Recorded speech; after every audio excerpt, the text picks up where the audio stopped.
Dans cette entrevue, Bernard de Montréal et Daniel Ménard discutent du sujet de la contenance et de la permanence dans les relations humaines. Selon Bernard, pour atteindre la permanence, il faut d'abord avoir une direction claire à long terme, sans s'attacher à la forme. Il explique que l'homme évolue en intégrant son énergie et en ayant moins d'expérience psychologique. Pour avoir une direction à long terme, il faut passer d'un stade à un autre et développer notre individualité, notre personne et notre centricité.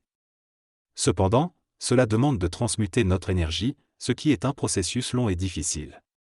Bernard précise que tout ce qui est abordé au niveau de l'âme est soumis aux lois de l'involution et de l'expérience temporelle. Pour atteindre la permanence, il faut transmuter nos attitudes personnelles liées à notre conditionnement social. Cela peut être difficile et nécessiter des souffrances, mais il est important de ne jamais tourner le dos à la vie.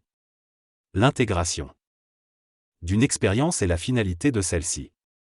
Lorsqu'un homme intègre une expérience, il n'en veut plus et il y a une suspension des lois karmiques planétaires involutives.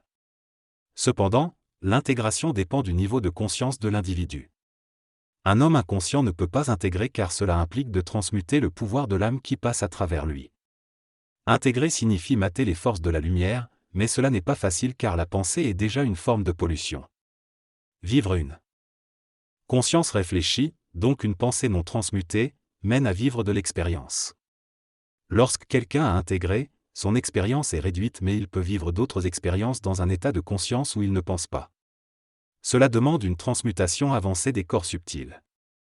Chaque individu a un statut individuel et universel différent, certains étant plus évolués et plus expérimentés que d'autres. Donc l'expérience de la pensée ou de la communication avec les circuits universels est différente selon les âmes. L'intégration n'est donc pas applicable de la même manière à tous. L'intégration est un processus d'évolution vers une conscience de plus en plus supramentale et mentale, de plus en plus libérée de la désinformation astrale et de la personnalité. Cela permet à l'individu de s'individualiser et de fusionner avec les plans spirituels. Cependant, cela nécessite un travail important qui se fait tout au long de l'évolution.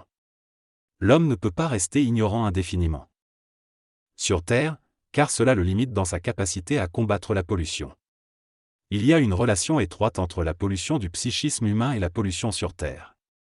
L'expérience planétaire de l'homme est une expérience de pollution, même dans les plans spirituels évolués. L'objectif ultime est que l'homme devienne lumière et qu'il contrôle l'énergie qui passe à travers ses corps. Cela nécessite de rompre avec la conception du sacré qui est ineffable et incontrôlable, afin que l'homme puisse consciemment et universellement s'informer des énergies qui font partie de son expérience animique. L'homme doit également apprendre à contrôler sa pensée, sans perdre sa spiritualité. Dans l'évolution, on doit traiter l'invisible comme des hommes de science, capables de neutraliser le caractère pollué de la pensée involutive. Finalement, l'homme pourra communiquer avec des niveaux d'intelligence qui font partie de lui-même, dans l'évolution de la conscience supramentale sur Terre. Dans cette conversation, Bernard de Montréal affirme que l'homme doit comprendre et réaliser par lui-même que le concept de hiérarchie invisible qui domine l'homme est une illusion polluée et sacrée de l'involution. Il souligne également que l'homme doit être capable de communiquer avec l'invisible de manière intelligente, sans être pollué par ses émotions.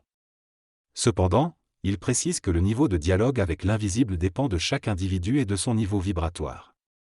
Bernard de Montréal met en garde contre le fait de se laisser manipuler par l'invisible, car les émotions de l'homme peuvent le rendre vulnérable.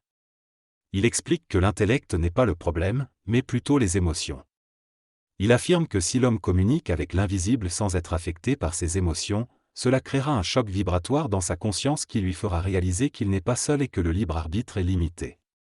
Bernard de Montréal conclut en soulignant que pour que l'homme sorte du mensonge cosmique et intègre ses forces invisibles, il doit en passer par une prise de conscience et une transmutation de ses illusions.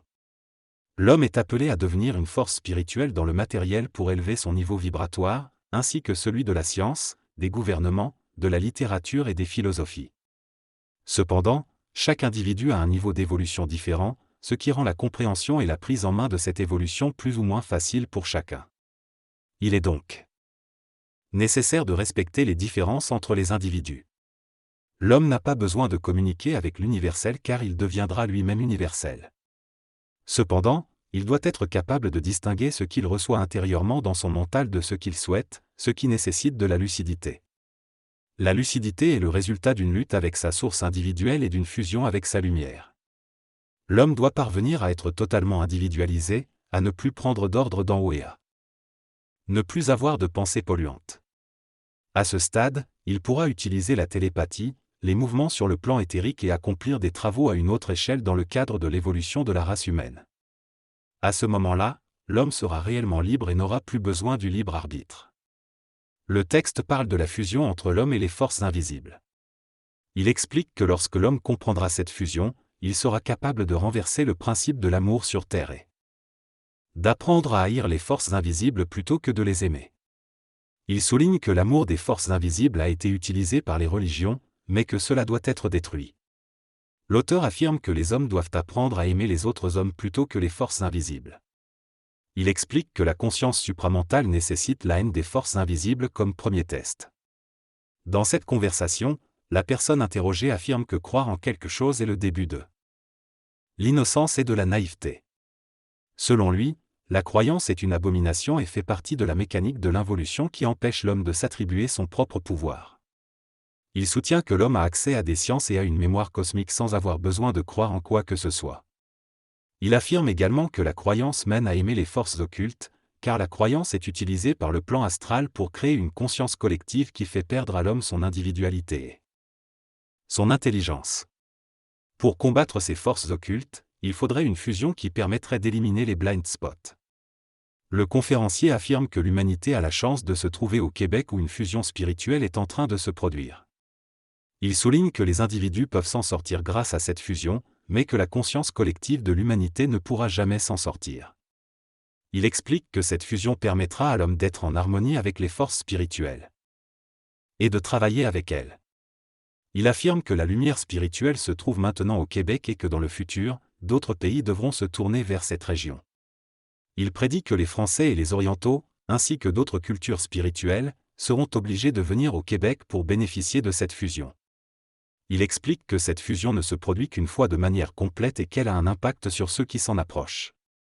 Il affirme que les hommes enseigneront aux forces spirituelles et aux morts, créant ainsi un changement dans la relation entre les deux. Il explique que les êtres de lumière sont trop perfectionnés et ont besoin de travailler avec les hommes pour continuer à évoluer. La fusion avec l'humanité permettrait à ces êtres perfectionnés de ne plus être pénalisés par leur perfection. L'homme, dans sa dimension immuable, doit passer par l'incarnation, puis le plan éthérique pour maintenir son contact avec d'autres êtres. Pour cela, il doit intégrer ces êtres en perdant la mémoire de l'âme, qui est de la mémoire en soi. L'objectif de l'homme sur Terre n'est pas de passer par la mort, mais d'atteindre la conscience éthérique. Pour y parvenir, il doit être intelligent et ne pas croire aveuglément en quelqu'un, car cela peut être dangereux. La sécurité de l'homme réside en lui-même, et il doit être capable de discerner entre ce qu'il est et ce que des forces veulent qu'il soit spirituellement. Il ne peut pas détruire sa pensée, car elle fait partie de son mental, mais il doit comprendre que la pensée peut être astralisée et peut faire partie des atmosphères inférieures du mental saturnien. Pour évoluer vers des étapes supérieures de conscience, il doit entrer dans le mental communicatif universel de la présence jupitérienne, où la pulsion mentale est équivalente à celle du cœur. Le but de l'homme est donc de trouver cet équilibre pour pouvoir avancer vers la conscience éthérique. Dans cette déclaration, l'orateur aborde le concept du mensonge cosmique et son impact sur l'individu. Selon lui, chaque personne porte en elle des éléments du mensonge cosmique qui constituent sa personnalité. Le mensonge cosmique est décrit comme l'incapacité du mental humain à accepter certaines vérités et connaissances infinies, ce qui peut provoquer de la frustration et de la peur.